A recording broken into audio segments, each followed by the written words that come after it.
আসসালামু আলাইকুম। আশা করি আপনারা ভালো আছেন। আলহামদুলিল্লাহ আমিও ভালো আছি। আর আমার কোয়েল পাখিগুলিও আলহামদুলিল্লাহ সুস্থ আছে। আর আমার কোয়েল পাখিগুলো এখনও অবধি প্রত্যেকদিন ৬টা বা ৫টা করে ডিম পাচ্ছি আলহামদুলিল্লাহ।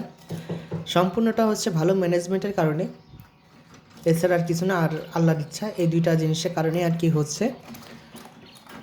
এবার আসি টপিকে। কী টপিকে আজকে ভিডিও, সেটা হচ্ছে আপনার কোয়েল পাখিকে আপনি ডক্সিবেড, মাইক্রোনিড, রেনামাইসিন ঠান্ডার জন্য যা যা খাওয়াচ্ছেন, আপনার কোয়েল পাখির ঠান্ডা ঠিক হচ্ছে না। এটার কয়েকটা কারণ আছে যে আপনার কোয়েল পাখির ঠান্ডা কেন ঠিক হচ্ছে না, সেগুলা বলবো। তো তার আগে যদি তার আগে যদি চ্যানেলটা সাবস্ক্রাইব করে না থাকে অবশ্যই সাবস্ক্রাইব করে দিবেন। আর যদি কিছু জানার থাকে তাহলে কমেন্ট করবেন। তো আপনার কোয়েল পাখিকে আপনি ঠান্ডার ওষুধ খাওয়াচ্ছেন, কিন্তু আপনার কোয়েল পাখির ঠান্ডা ঠিক হচ্ছে না। আপনি জাস্ট আপনাকে নিজেকে একটু কোয়েল পাখির জায়গায় একটু বিবেচনা করেন। আপনি ঠান্ডার ওষুধ খাচ্ছেন, কিন্তু তারপর আপনার ঠান্ডা ঠিক হচ্ছে না। এটার কারণ কি বলবো আমি? কারণ হচ্ছে আপনার ঠান্ডা লাগছে হয়তোবা অতিরিক্ত ঠান্ডা পানি দিয়ে গোসল করার কারণে, বা অতিরিক্ত ঠান্ডা পানি খাওয়ার কারণে, বা অতিরিক্ত ঠান্ডা বাতাস নিজের শরীরে লাগার কারণে মূলত ঠান্ডাগুলো লাগে।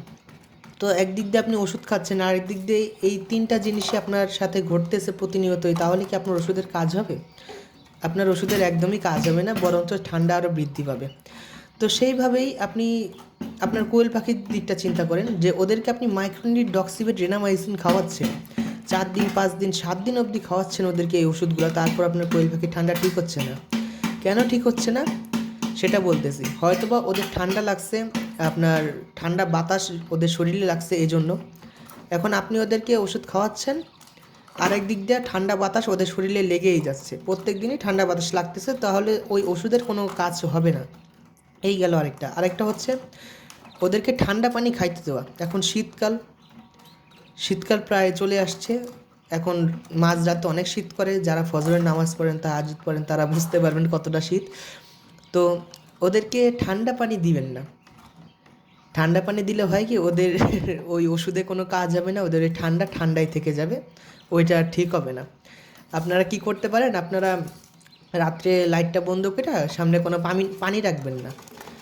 রাত 10টা বা 11টা পর্যন্ত ওদের খাবার পাত্রে পানির পাত্রে পানি রাখবেন, তারপরে পানি রাখবেন না, যেন ওরা খাইতে না পারে।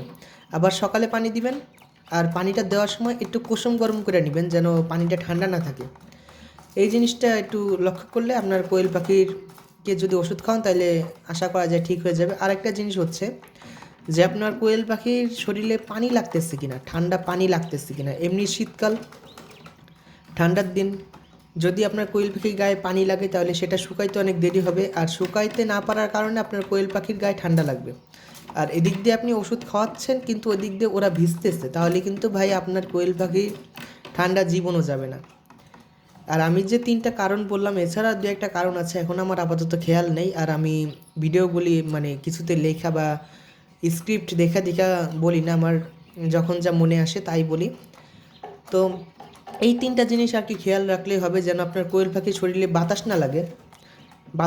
ঠান্ডা বাতাস যদি আপনার কোয়েল পাখির শরীরে না লাগে, আর যদি কোয়েল পাখিকে ঠান্ডা পানি খাইতে না দেন, আর যদি কোয়েল পাখিকে পানি দ্বারা গোসল না হয়ে যায় কোয়েল পাখি, এই 3টা জিনিস যদি আপনি লক্ষ্য রাখতে পারেন, তাহলে ইনশাল্লাহ আপনার কোয়েল পাখি ঠান্ডা লাগবে না। আর যদি এই 3টা জিনিসই ঘটে আর আপনি ওই ওষুধ খাওয়াচ্ছেন, তাহলে তা ভাই আপনার ওই তিলমাইকুসিং, ব্রঙ্কোভেট, যেগুলো 800-900 টাকা দাম ওষুধের ঠান্ডার জন্য মূলত খামারিরা ইউজ করে, ওইগুলা খাওয়াইলেও ভাই জিন্দেগি তো কাজ হবে না। আপনার ওই মাইক্রোনিড আর ডক্সিবেট খাওয়ান, আর একটু লক্ষ্য রাখেন যে আপনার কোয়েল পাখির ঠান্ডা লাগবে এমন কোনো কিছু খামারে বা আপনার খাঁচার ভিতরে ঘটতেছে কিনা।